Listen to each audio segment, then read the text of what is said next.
Welcome back to another Millennial in Debt video. If you are new here, hit that subscription button below and turn on the notification bell so you get every single time I upload a video. And if you have not heard, I am now doing individual financial coaching. Sign up for my mailing list below and you will be notified first so you can sign up for when my calendars open up on a monthly basis and we can interact. Me, you and me. Teamwork! I'm trying on a new look today. I don't really know if I love it. It probably will not be making an appearance in any other videos, but I've had this wig for years and the spirit moved me. But anyway, as the title suggests, we're going to get into Investing 101 because I have gotten a ton of questions on Instagram, which if you are not following, don't forget to head on over to where all the fun happens. I have been getting a ton of questions on where to start, how much should I invest, what broker should I use, what apps are helpful, what books are helpful. So I wanted to compile this video to kind of put all that information into one space for you and help guide you in the right direction to getting your generational wealth growing, your financial freedom, on fleek. Nobody says that, right? I don't care.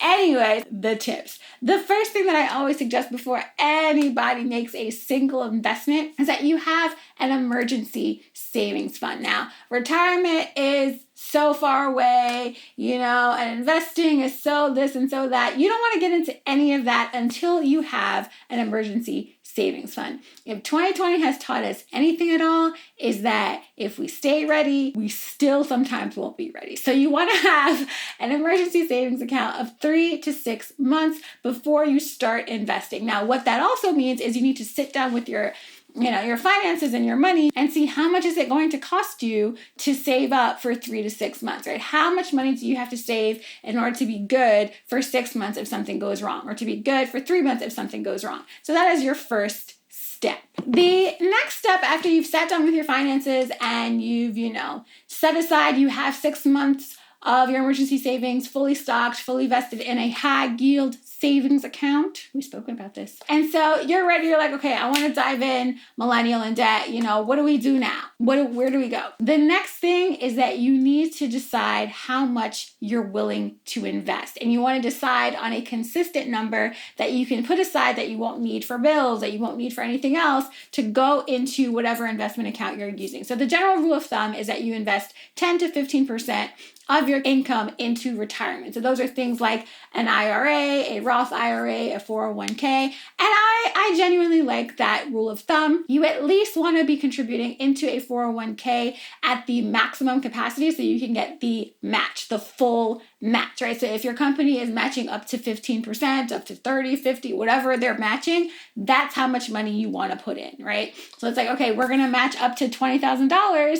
You want to put in $20,000 so that you're essentially getting $20,000 free dollars. Don't leave money on the table. And if your company or the company you work for does not offer a 401k, you can obviously go into a IRA or a Roth IRA. And if you haven't seen the video where I talk about, all these investment things with retirement, you can click the little swipey swipe up here and go and catch up on that information. The next tip is where you're actually getting into, the meat and bones of the investment, I guess the fun part. And that is when you're going to decide on the brokerage that you want to use. Now, there are so many different brokerages. I get asked all the time, what brokerages do I use? Personally, I've been using E-Trade for the last 4 years, so since 2016. They are my main brokerage that I use to invest. I have 2 brokerage accounts with them, essentially. So one that is managed by me and one that is managed by a broker, right? And then I also use Vanguard. Vanguard has another small, individual brokerage. And then that is also where I have my Roth IRA. So those are the brokerages that I use. It doesn't mean they're the end all be all or the only ones that you should use. There are so many other ones like Fidelity, Charles Schwab, TD Ameritrade, Robinhood, Acorns. There's a whole bunch of different ones. There's robo investors. There's all these different things. And if you don't know what a robo investor is, I have filmed a video for you. Watch that right here to get you up to date with what a robo-advisor is and why that might be the choice you go for, with your brokerage choice. The next thing that you want to do when you are starting out with investing is you want to pick your investing strategy. Now, I talk about this very often on Instagram because some of the questions, they're asking, well, should I do day trading? Should I invest in Forex? Should I do this? Should I do that? It all depends on the investment strategy that you want, how much risk you're willing to take, and how much money, you're going to be putting into your investing life. And that takes us back to what tip 1 it was.